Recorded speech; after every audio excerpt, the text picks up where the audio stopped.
که این خیلی انکشاف داشت. همین طور است.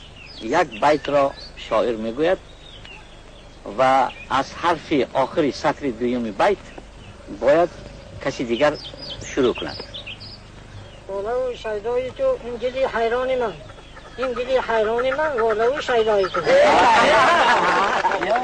وقتی خوش میدمد نسیم بهار مژده آرد جانبی گلزار.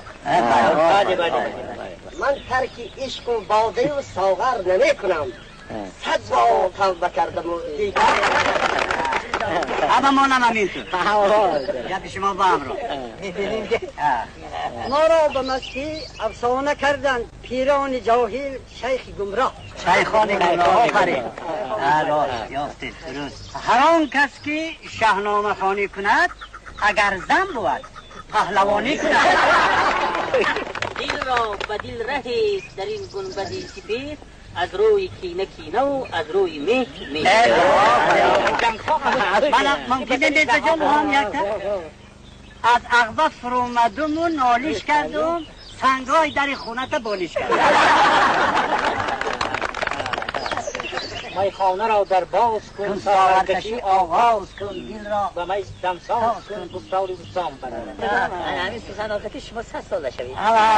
تشکر. در زمان ما البته شعرهای لطفگویی با لطف شعرگویی کمتر شده است، چون که بیشتر مضمون و به دقت میتین و بیشتر به مندرجه شعرها خواهد. مثلا از لطف ها گفتم صنما لبی تو همچون نمکی. نمکی آفرین. گفتم صنما لبی تو همچون نمکی، گفتا تو چی دانی نمکی بی نمکی. گفتم که زلالی لبی تو بوسه کنم، گفتا بشود به شرط آن که نمکی. آفرین. نمکی خاص کرده. این برمو چند خیلی. یا مثلا میگوید که دردا که در دیار شما در دیار نیست.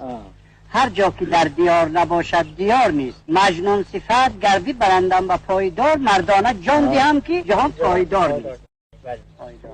گفت اگر بر آستانم آب خواهی زد ز اشک، هم به میزان دروبان خاکی در گفتم بچشم.